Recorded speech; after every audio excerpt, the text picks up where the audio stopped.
නිවැරදි තොරතුරු ලබා දෙන්නට ඩොප්ලර් රේඩාර් ක්‍රමය මේ රටට ගෙනාව 2004. ලැජ්ජයි කියන්න ගරු සභාපතිතුමනි, අද අපි ඉන්නේ 2014. තාම ගොංගල කන්දේ ඩොප්ලර් රේඩාර් ක්‍රමය සවි කරන්න බැරුව ඉන්නේ. අවුරුදු 10ක් ගිහිල්ලා මිලියන 400ක් වැය කරලා. හැබැයි මේක පිළිබඳව පාර්ලිමේන්තුවේදී ප්‍රශ්න කරනකොට ආපදා කළමනාකරණ ඇමතිතුමා කියනවා, මම කියනවා මේ හැන්සාඩ් වාර්තාවේ 633 වෙනි පිටුවේ මම මේක හැන්සාඩ් ගත කරනවා, සභාගත කරනවා. එතුමා කියනවා ඩොප්ලර් රේඩාර් යන්ත්‍ර මේ වන විට සවි කරමින් යනවා. අයහපත් කාලගුණ තත්ත්වය නිසා තමයි යම් ප්‍රමාදයක් ඇති වුණේ.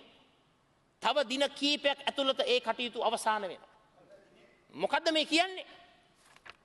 2013 නොවැම්බර් 5 වෙනිදා අමරවීර ඇමතිතුමා කියනවා 2004 පටන් ගත්ත ඒ ඩොප්ලර් රේඩාර් යන්ත්‍ර ගොංගල කන්දේ ස්ථාපනය කිරීම ඉක්මනින්ම අවසන් කරනවායි කියලා.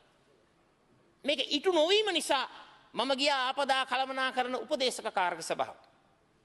උපදේශක කාර්ක සභාවට ගිහලා මම අහුවා දැන් මොකද්ද මේකේ තත්ත්වය කියලා. මම උපදේශක කාර්ක සභාවේ ඒ පිටපතත් හැන්සාඩ් ගත කරනවා, වාර්තාගත කරනවා. විශේෂයෙන්ම කාලගුණ විද්‍යා දෙපාර්තමේන්තුවේ අධ්‍යක්ෂක ජනරාල්වරයා එතුමා පවසපු කාරණාව මම හැන්සාඩ් ගත කරනවා, සභාගත කරනවා ඔබලාගේ දැන ගැනීමට. මොනවද එතුමා කියන්නේ? එතුමා කියනවා 2004 පටන් ගත්තලු,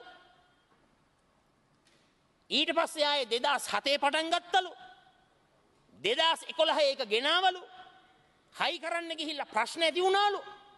දැන් එතුමා කියනවා මේක හයි කරනවට වැඩිය ලාභයි අලුතෙන් ආපහු තවත් ඩොප්ලර් රේඩාර් ක්‍රමයක් යන්ත්‍රයක් අපේ රටට ගෙන්වීම ලාභයි. දැන් මිලියන 400කට වැඩි මුදලක් වැය කරලා රටේ සල්ලි මහජන මුදල් මෙච්චර මුදල් ප්‍රමාණයක් වැය කරලා වසර 10ක් යනකම් හයි කරගන්න බැරිව. ඉතින් මේ ආශ්චර්යමත් ශ්‍රී ලංකාවේ වරායවල් හැදෙනවා, බොහොම හොඳයි. ගුවන් තොටුපළවල් හැදෙනවා, බොහොම හොඳයි. ක්‍රීඩාංගන හැදෙනවා, බොහොම හොඳයි. ටෙලිසිනේ ගම්මාන හැදෙනවා, බොහොම හොඳයි. හැබැයි නිවැරදි කාලගුණ දත්තයන් ලබා දිය හැකි ඩොප්ලර් රේඩාර් යන්ත්‍රය හයි කරගන්නට වසර 10ක් ගිහිල්ලත් බෑ. මම මේ තොරතුරු කරුණු කාරණා සියල්ලක්ම හැන්සාඩ් ගත කරනවා, සභාගත කරනවා. මේකද මේ සංවර්ධනයේ ආශ්චර්යය? මේකද අපේ රටට ලබා දෙන ඉහළම සැලකිල්ල? ඇයි මේ වගේ රටේ ජනතාවට කුඩම්මාගේ සැලකිල්ල දක්වන්නේ කියන එක මම අහන්න කැමති මේ වර්තමාන රජයෙන්. ඒ විතරක් නෙමෙයි, විශේෂයෙන්ම මේ අවස්ථාවේ ගරු සභාපතිතුමනි, දැන් අපේ ගරු දීවර ඇමතිතුමා ප්‍රකාශ කරා